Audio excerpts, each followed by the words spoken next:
Good afternoon, morning, or whatever time it may be where you are viewing from today.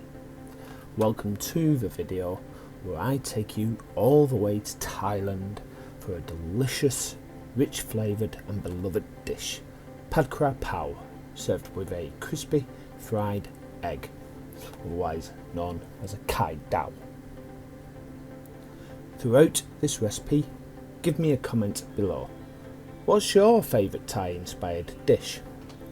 Or how have I done? Or have I completely butchered it? Start by rinsing your rice over an hour or so, ensuring the starch is washed off. Once the rice sits clear, cover with fresh water. Now for this I use around 1.25 to 1 water to rice ratio. Add a generous helping of salt and then bring this to a simmer. As with any good meal, preparation is key, so whilst the rice is cooking, we're going to finely slice 2 shallots, 6 garlic cloves, although admittedly due to physical reasons I use a mandolin, 2 tablespoons of granulated sugar, 1 tablespoon each of dark, light fish and oyster sauce, a good handful of holy basil, not Thai basil as I was shouted at by a lovely lady on the local market, as many Thai red chillies as you wish, finely diced, and finally around 150ml of chicken stock.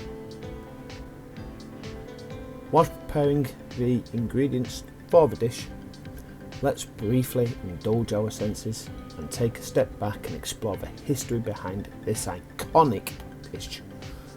Kra Pao is a stir-fry dish that originated in Thailand.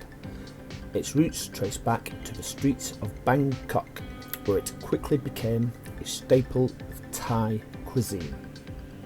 The dish is characterized by its aromatic blend of holy basil, garlic, chilli and savory sauce, all stir-fried with your choice of protein. It's typically chicken, but you can use beef, pork or seafood. Now let's get ahead and create a stunning little dish. Once the rice is simmered, almost dry, take it off the heat, cover and let steam. By the time you have finished creating the Kra Pao, this will be perfectly steamed and ready to serve. First we start by heating up our wok or decent non-stick pan and adding some oil. Then we add our shallots and garlic. Now this was perhaps the biggest mistake I made in this recipe. In theory we should also add the chillies at this stage to help infuse the oil. I point blank forgot, so this went in just a little later.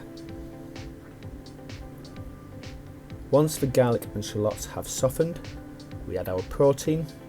Remember, this can be chicken, pork, beef or seafood, whatever takes your fancy really, but in this video we're going to use pork mince. Don't be tempted to strain the fat on this one, not that will be much. Continue to chop the mince down whilst it browns, and for best results continue to cook the pork until it starts to brown all over.